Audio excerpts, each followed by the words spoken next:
Hi everybody, this is Julie Harbor coming to you from St. Louis. I am so excited to talk to you today. My brother-in-law, David Sapker, founder of Walk with the Doc, has invited me today as a nurse and a mom and a grandmom to talk to you all about my experience on the front line. My day-to-day job is charge nurse on day shift of a COVID unit in a major St. Louis hospital. Starting early in March, one day when this was all coming into the news and the media and kind of going crazy out there, my manager came to me and said, tonight we're going to empty the floor. We're going to transfer out all of our normal patients, and our unit is going to be one of the COVID units in our hospital.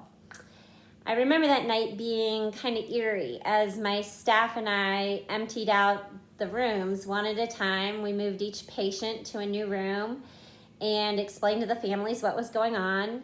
And as the floor emptied and it got lonelier and sadder on our unit, I think my staff became more and more aware of what was happening to us. Not just to the nurses, but to the support staff that help take care of our patients every day, just like we do. So first of all, I want to say that in general, people who go into healthcare do so because they're caregivers. Nurses and the nurses' assistants and the staff that supports all of us, we love our patients. We are caregivers in that we care for our patients' bodies. We measure vital signs. We monitor things. We provide medication. We start IVs. So we take care of them physically. We also care for them emotionally. We hold their hands when they get bad news. We talk them through scary times. We provide them a smile, a giggle, a laugh when they need to be picked up. We give them encouragement to get out of bed sometimes, to try and brush their teeth on their own, even when they don't feel like it. And we also care for families. Families are, so important and vital in the recovery of their patients. And I think that the thing that I want to express today is how much that has changed for us on the COVID floors in the hospitals. Now, I'll start with, first of all, we wear masks all day long. So nobody ever sees our smiles or our facial expressions or the little words we mumble under our breath. We wear a face shield. So often they don't really even see our eyes and our eye expression. We wear hats on our hair to keep our hair back and out of the way. So they have no idea what we look like in real life. We're in gowns. We have gloves. We are completely shielded as a human being.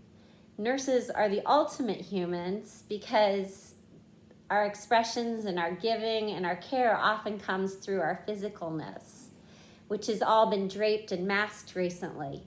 I've been joking that we should all have shirts with our facial pictures on them so that our patients would at least know what we look like under all that garb. Some of the things we've struggled with as caregivers is families. Families have not been allowed into the hospital for almost 2 months now.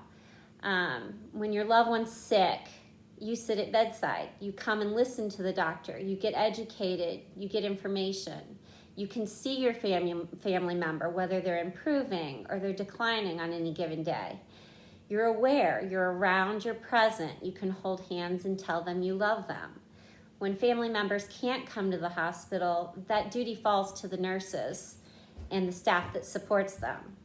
We've been using a lot of techniques like FaceTime and talking on phones. But when patients are critically ill and families can't be there and they can't see what's going on, it's so scary for them. Their hearts break. And I have to say, in return, the nurses' hearts break because we feel like it's our job and our responsibility to take care of that family, to educate that family, and then to take their role with their patient, sometimes in their last moments of life. The people I've worked with in my unit have been amazing, strong, confident, caring, loving nurses and nurse assistants.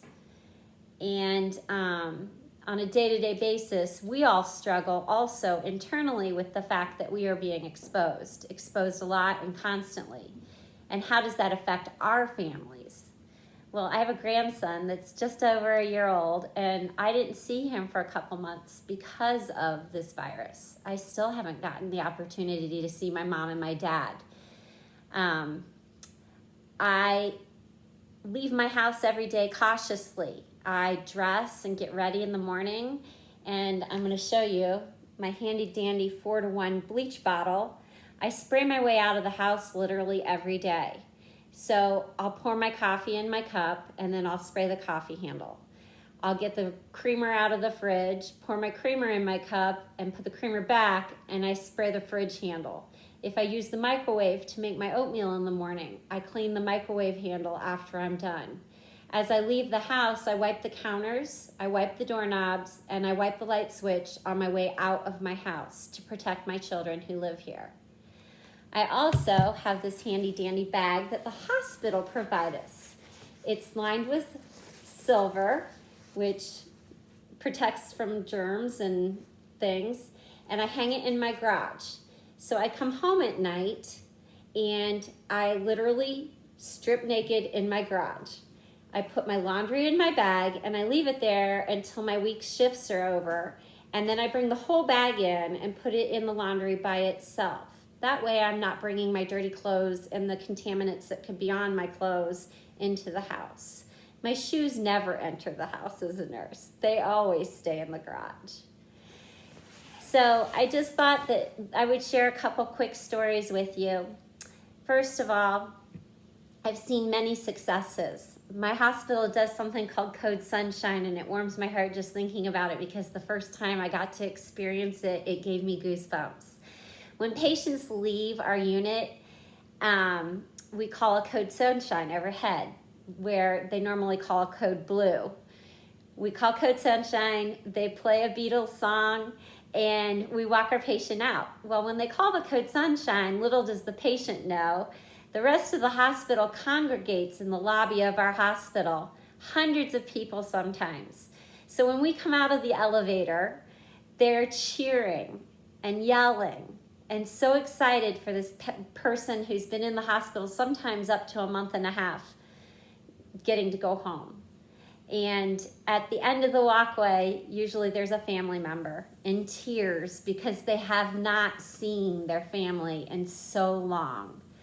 One gentleman, I got to walk all the way to his car and put him in his car, and he was talking to his wife so quickly that she could hardly keep up. But he was just so happy to be able to see her and tell her his experiences. He pointed to the healthcare workers around him as he got into the car. I'll tell you what he said about me. She's the bossy one. She's the one who knows things, and she's the one who gets things done. He also pointed to the nurse that had been caring for him for a few days, and he said, she's the one who cheered for me. She's the one who got me out of here. So these nurses are amazing, wonderful people. We also have the fear that everyone's afraid of us. So please, when you see us, give us a little love, maybe an elbow bump or a foot kick, and please don't be afraid of us. We take every precaution we can not to share what we work with everyone else around us. And it's so important to relieve stress, to relieve your mental fatigue, to get out there and exercise. So I am putting on my shoes and getting out and going for a walk.